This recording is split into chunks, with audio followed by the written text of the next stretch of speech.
So Tinder I do love that story also because it's such an iconic product and it's just so fun what they've been able to do. And so Tinder in the early years it was a product that actually basically the first version of it had everything, all the elements that you would think of as Tinder. They just like nailed the product idea from day one. And sometimes that happens, the first version of Instagram just like nailed it. The first version of Tinder just nailed it. And so John Badeen, who was their iOS engineer, had a deck of playing cards that he would kind of fiddle with while he was coding. And one day, while the very, very, very first version actually just had an X and a check mark, and that's how you would kind of advance, and you didn't swipe. But then he was like, oh, swiping's fun, and like it's a new iOS thing, and like so he added it in, and then boom, off you go, this iconic thing. So they built basically all the right features. The problem with building all the right features is that then they went and they started to invite their friends, and they went on their address books and they started texting their friends. Again, this is at a point where online dating kind of is a little bit of a stigma. So imagine this: you're texting your friends, and you're kind of like, you're almost saying like, hey, you seem kind of lonely. I feel like you need a boyfriend. It's a little bit like an insult. And then importantly, I think the Tinder atomic network is not 2 or 3 people.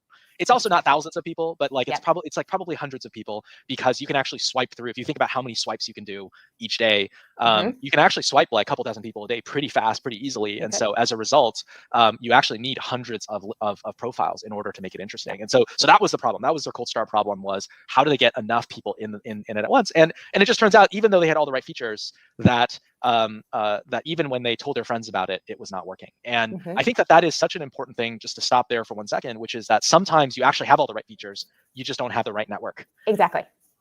Yeah. And it's very easy that for them to potentially have just stopped right there and just have said like, okay, like this isn't working. Okay, let's move on. But instead, what they did was they realized that, well, how do we get everyone in the app at the same time, that's all in the same geography, and do it all in one go? And what they realized was they could throw a birthday party. They were going to go and sponsor this birthday party from one of the really popular people on the USC campus, where they'd gone to school, and they had one of their younger siblings was still in school there. And so they ended up throwing this party and sponsoring it. But funny enough, it was at an amazing house. You had to they bussed people from the campus and the whole thing. But then they actually required you to install Tinder, show it to the bouncer, and then in order to get the party. And you wouldn't use Tinder at the party, but what happened was, after the party was done the next day, there was a bunch of people that maybe you saw from across the room that you didn't have a chance to talk to, and so they would just check the app, and off they went. So they saw that if they could get 500 people at a party together, and this was 500 of the most desirable people. This was the Greek system, super popular, hyper connected people, that then they could take over the whole USC campus. And by demonstrating that to themselves, then they were able to then pick another school and another school and another school. And the next school they picked wasn't a tiny liberal arts school on the West Coast. What it was they actually started to go after some of the schools that were in some of the southern states. And the reason is because the Greek system is very powerful, very strong there. A large percentage of all students are in the Greek system, and so they could kind of do this top-down approach and go to the top fraternities and sororities and kind of sell into there, and then build it. And then what happens is, once you get USC and UCLA and Loyola and a bunch of these other schools, eventually it seeps into LA, and you get LA. And then once you get LA, then you get New York and San Francisco, and then it goes from there. And so I think it's just this really interesting thing, where that is also why, to something, Ali, that you just said, is that's why I don't think of Tinder's network as a super, super broad monolithic network. It's a network of networks of all of these individual schools and neighborhoods. Because even in a San Francisco, for instance, you're not going to necessarily date somebody that is from, deep South Bay in San Jose. That's just too far. That's an hour and a half. That's too far. Or you're not going to date somebody that's in Berkeley, because that's an hour. And so it's a very hyper local kind of experience. And so you can win and lose these hyper local networks. And it was important for Tinder to be able to win kind of piecemeal on all this. So I said we were going to go to LinkedIn. I may steal a little bit of time and take us to Reddit as a case example, but I just want to pull out a couple of the amazing nuggets that you have there, which, and I'll tee it up for you for both of those case studies.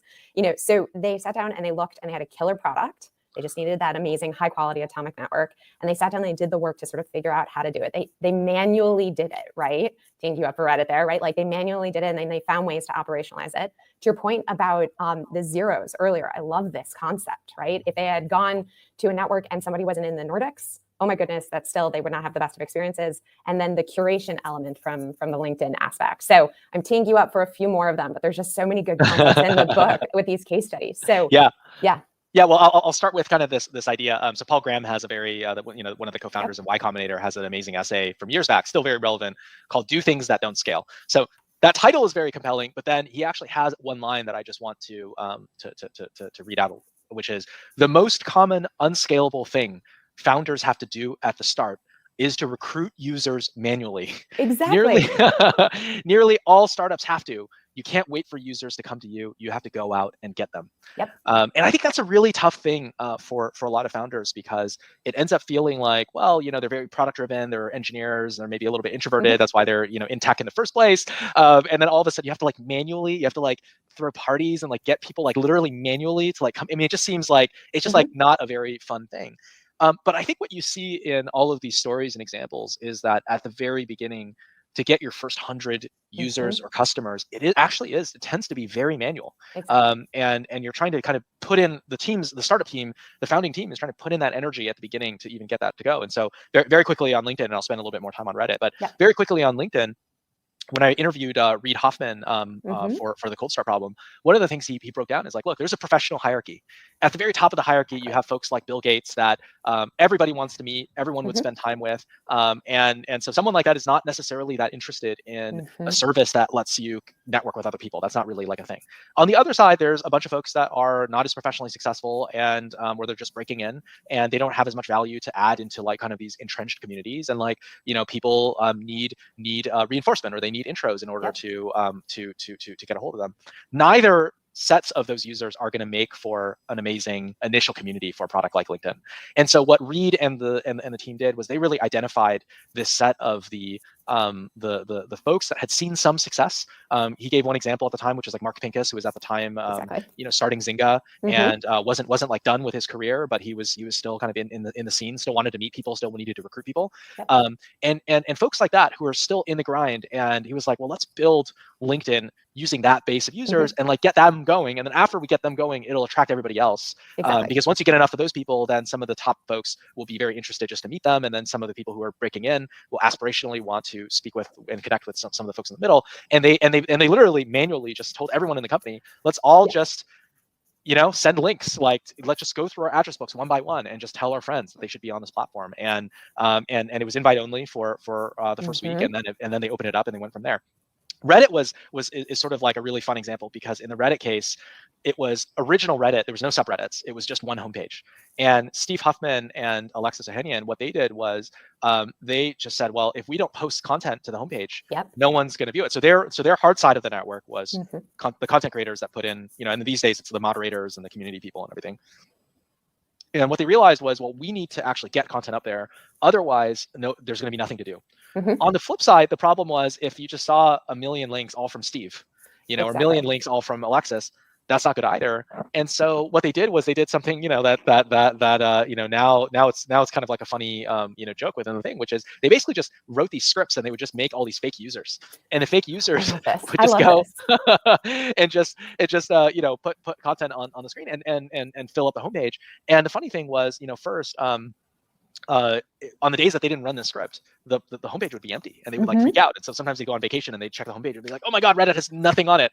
Like, it freaked them out. And then on the other hand, they were posting all these things, and it took them months and months and months of doing this. And it started out with just manual posting. Eventually, they added all these scripts that would like scrape the top websites online and try to grab like cool headlines from CNN and try to put them in, and headlines from Dig and headlines from other places and put them all in. And then eventually one day, one of the things that Steve talked about is he opened up Reddit and he had forgotten to run the script that day, and right there it was completely full of links. And he kind of knew that it was like out there. Anyway, so this whole chapter is actually the case study for a concept that is that I in the book I call Flintstoning, which is Fred Flintstone. Fred Flintstone. If you remember the old cartoon, the Flintstones, they had a car, and if you got in the car, you just like use your legs, and you kind of, it was human propelled sort of automation. And really this is not just another way to say that these were all kind of human in the loop type bootstrapping methods in order to solve the cold start problem. And you only use it for a while, and then eventually you get enough users and the product gets far enough along that then you can let go and your community takes it over for you. And so I love the Reddit example